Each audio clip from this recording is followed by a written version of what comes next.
Tigil mo na yan. Shave ka ng shave. Ang lakas mo mamola. Hindi kita binubo. Kumusta naman ang ibon mo? Ano pong gusto niyo sa babae? Gusto ko yung mati.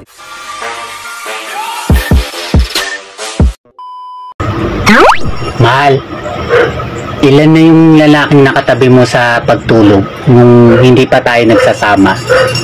Ikaw palang mahal. Yung iba, wala kaming tulugan.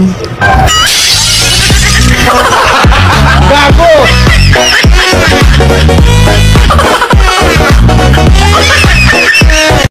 Ang babaeng hindi marunong magluto, sila ang tunay na maganda at sexy, pero walang kwentang maging asawa.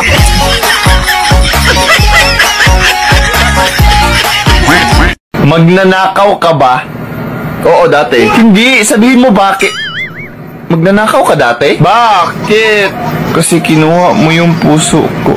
Wait lang, magnanakaw ka dati? Huwag mo na kasing ulit-ulitin. Kung ang mga babae ay bulaklak, ano naman ang mga lalaki? Kayo, yung mga bubuyog na sumisira sa aming mga bulaklak.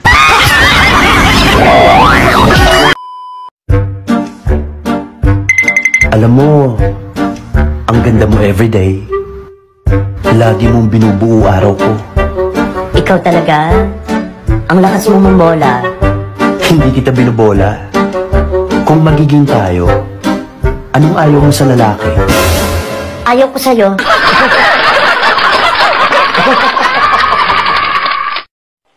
Kumusta naman ang ibon mo? Ito, matamlay. May sipon ata eh. Baka kailangan dalhin sa pugad? No.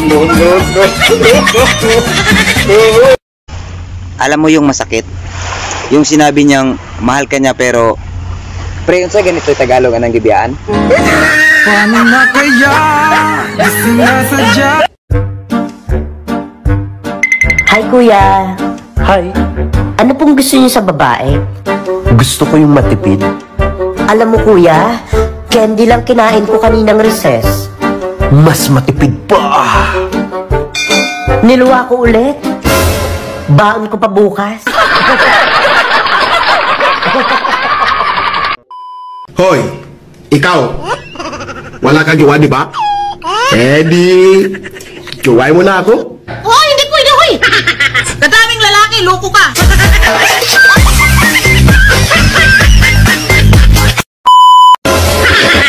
Sabi mo, pag mahal ka, hindi ka sasaktan. Di naman niya ako sinasaktan ah. We, Oo nga.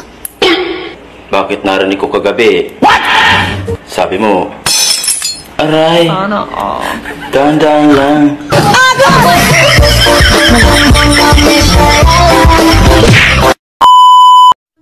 Sabi nga nila, pag gusto may paraan, pag ayaw napakaraming dahilan. Nako ayoko na. Mabuti pa mag-break na lang tayo. Ano? Break na agad tayo kay...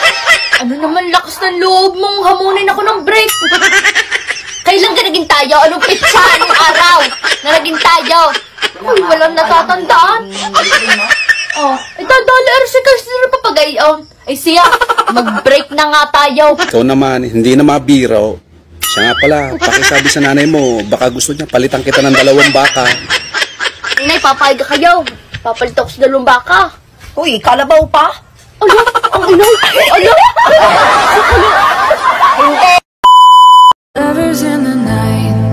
Akalain mo, magkatabi lang pala kami ng bahay. Ng kapitbahay ko. Galing yan. Araw-araw na lang, be. Lagi mo ako pinapahirapan. Maghiwalay na lang tayo. Kasawa na. Ako rin! Sawang-sawa na! Maghiwalay na lang tayo! Hindi! Hiwalay kong hiwalay. Basta lahat ng mga magaganda ang alak natin. Akin! Sus! Pinili pa niyo hindi kanya!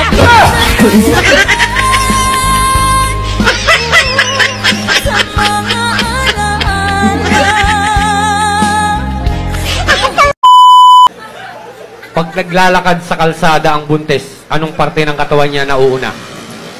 Yung tiyan. Mali. Paa. Mali. Ano? Nguso. Bakit? Aso yung buntis. Pwedeng magtanong, Ano yun? paano nyo ba malalaman kung tunay kayong mahal ng lalaki? Yung mga lalaking nagmamahal ng wagas? Kumakain yan kahit walang hugas. Putang ina ninyo. Love, luma na mga bra ko. Bilhan mo naman ako ng bago. Gastos lang yan. Huwag ka nang magbra. Maliit naman yung dede mo. Eh bakit ikaw? Nag-drip ka pa. Eh maliit naman yung hatong mo. Oh no! Magaling si Papa. Be, anong wish mo sa birthday mo? Wish ko? Simple lang. Yung magkasama tayo habang buhay. Ganyan kita kamahal. Ikaw, Be, pagdating ng birthday mo, anong wish mo? Ako? Wish ko? Mawala ka sa buhay ko. Gago ka, babaero ka.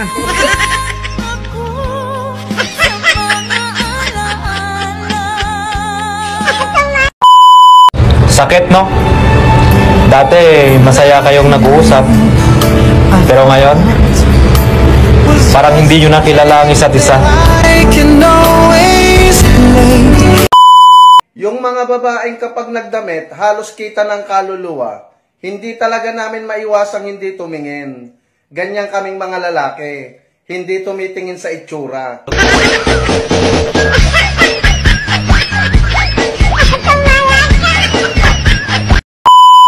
Bakit naman dinuraan mo yung kapatid mo? Ang sabi ko, kisingin mo kasi may pasok pa. Pa, narinig ko si mama kagabi. Ang sabi niya, pag ayaw pumasok, duraan ko.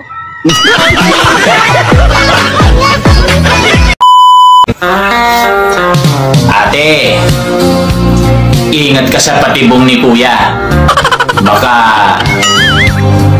matusok ka.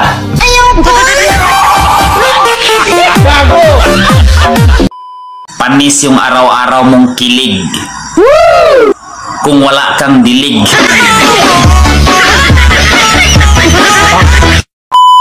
Boys, tandaan nyo, isang babae lang ang binigay kay Adan. Si Eva, hindi iba-iba. May kilala akong preso, lifetime yung sentensya niya. May nangangailangan ng mata, binigay niya yung dalawa niyang mata libre. May nangangailangan ng kidney, binigay niya yung isa. May nangangailangan ng kamay, binigay niya yung dalawa niyang kamay, walang bayad. Gusto niya pa sana ibigay yung paa niya, kaso nakahalata yung warden. Sabay sabi, nahalata ka na namin na, unti-unti ka nang tumatakas.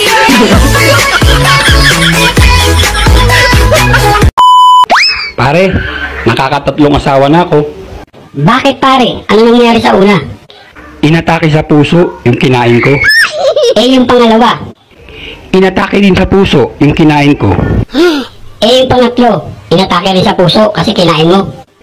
Hindi, ayaw kasi magpakain eh. Sinakal ko.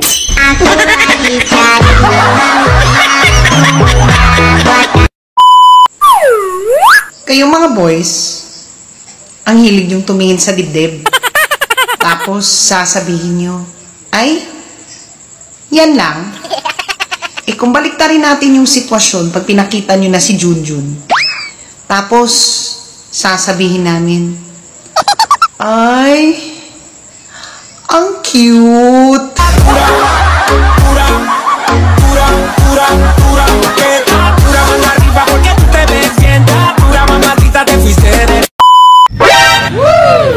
Love, nakaligo na ako. Gusto mo kumain? Love, sa isang araw na. Ay, bakit? Tapos na yung ano. Yung ano? Ano mo, yung regla mo. Ang bihira ka naman, aanin mo pa yung sandata mo kung di mo magaling sa madugong labanan. Putang ina mo.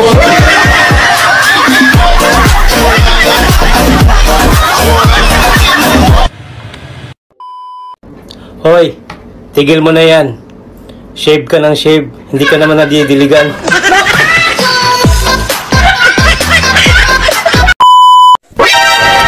Kuya, matigas na ba yung saging mo? Oo. Pahawak naman. Mapriso ka! Kuya, baka kinakalawang na yung pako mo. Gusto mo, ibaw na lang natin.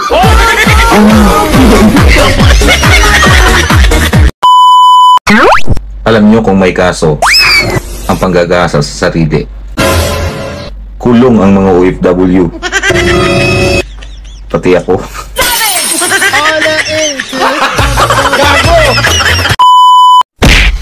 Puisit ka! Bakla ka pala! Iiwan na kita! Mahal, saan ko pupunta? Maghahanap ako ng tunay na lalaki! Dalawahin mo na ha. Tig-isa tayo. Miss, pwede magtanong? Lahat ng nagmamahal nagpapakatanga. No. Kaya tanga na kong tanga pero mahal kita! Gago ka! Sabi nila, pag kumain ka ng mani, tatalino ka. Wow! Oo naman. Bakit ako na-addict?